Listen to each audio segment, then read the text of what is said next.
चुके हैं, लैंड कर चुके हैं। कहने का मतलब आपको गाड़ी में से छलांग लगानी है बिना कोई चीज को पकड़े हुए। उसी केस में आप जिंदा सही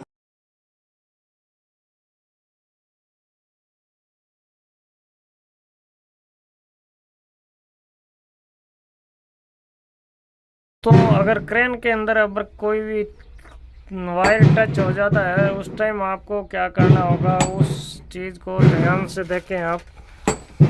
जैसे कि ऊपर 11,000 33,000 अलग अलग लाइन होती है, जैसे एक केबल होती है इस तरह की, तो केबल के टच होती है उस टाइम आगे कोई बंदा अगर चैन खोल रहा है या पट्टा खोल रहा है तो उसके करंट आने की संभावना रहती है ज़्यादा।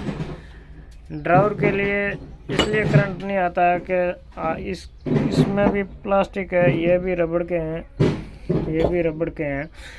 अगर ड्राइवर अड़बड़ाहट में इधर टच हो गया पैर तो करंट आ सकता है। पैरों में जूते होते हैं, चंपल जूते, और ब्रेक पे इसलिए ये रबड़ दिया हुआ है। एक्सीलरेटर या क्लच दबाते समय ये ध्यान रखें कि आपको बॉडी टच ना हो कहीं पर भी। अगर करंट लगता है, गाड़ी में करंट फैल जाता है तो सबसे पहले गाड़ी के टायर फटेंगे और टायरों में से आग लगेगी। तो इसलिए आपको उस टाइम अगर 11,000 केवी की लाइन है तो कम से कम 1 मीटर की दूरी रहनी चाहिए, और 33,000 है तो कम से कम 5-10 2 मीटर की दूरी रहनी बहुत ज़रूरी है। तो हवाई करंट पकड़ सकती है। आगे अगर आप बूम निकाल रहे हो, बूम से 1 फीट जगह छोड़ दी तो आगे जो बंदा काम कर रहा है उसके करंट आने की संभावना बहुत ज़्यादा है। तो इसलिए आपको अगर मान लो तार टूट कर ऊपर गिर गया, उस समय आपको क्या करना होगा, सबसे पहले आपको घबराना नहीं है। अगर घबराहट और जल्दीबाजी में आप कहीं बॉडी के टच कर दिया तो करंट आ जाएगा। इसलिए आपको गाड़ी को बंद करना है तो भी आराम से इस तरह से खींच के बंद करना है, और जितना हो सके बूम डाउन करते समय इधर से ना पकड़ें, इसको इधर से ही पकड़ें, ठीक है। इस तरह से उल्टा हाथ लगा लो और डाउन कर सकते हो। तो अड़बड़ाहट और जिस टाइम आपको कूदने का काम पड़ रहा है तो गाड़ी की बॉडी के ऊपर पकड़कर कोई भी बॉडी का पार्ट्स, क्रेन की बॉडी का पार्ट्स पकड़कर ना उतरें। आपको छलांग लगानी है। छलांग लगाओगे फिर कदम से कदम चला, अगर ज़मीन के ऊपर वो वायर पड़ा है तो वो एरिया चार्ज हो जाता है।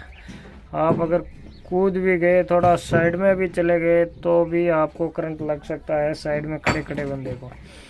उस समय आपको क्या करना है, वीडियो पूरा देखें, आपको समझ में आएगा। और उसमें कट दूसरा सर्च किया हुआ है वीडियो, वो डाला हुआ है। अगर आपको अच्छा लगता है तो चैनल को सब्सक्राइब जरूर करें। सलामत नीचे उतर सकते हैं, ये सबसे बड़ी सीख है इस केस के अंदर।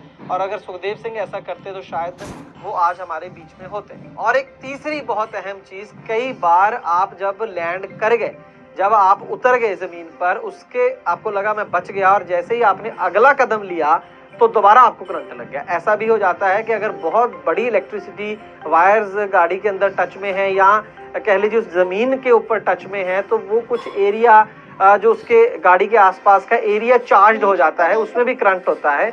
तो उस केस में भी आपको इस वीडियो में देखिए कि किस तरीके से ये शख्स जो है वो चल के थोड़ी दूर जा रहा है। वो लंबे लंबे कदम नहीं, बल्कि बिल्कुल छोटे छोटे कदम, रादर एक से एक पैर जुड़ाकर ही वो चल रहा है, और कुछ दूरी पर जाकर ही वो सांस लेता है। तो इस तरीके से ये तरीका है पूरा वो जो इलेक्ट्रिक एनवायरनमेंट है उससे बाहर आने का।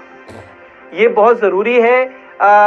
मुझे तो लगता है कि जब ड्राइविंग लाइसेंस वगैरह की, वैसे तो हमारे देश में ट्रेनिंग का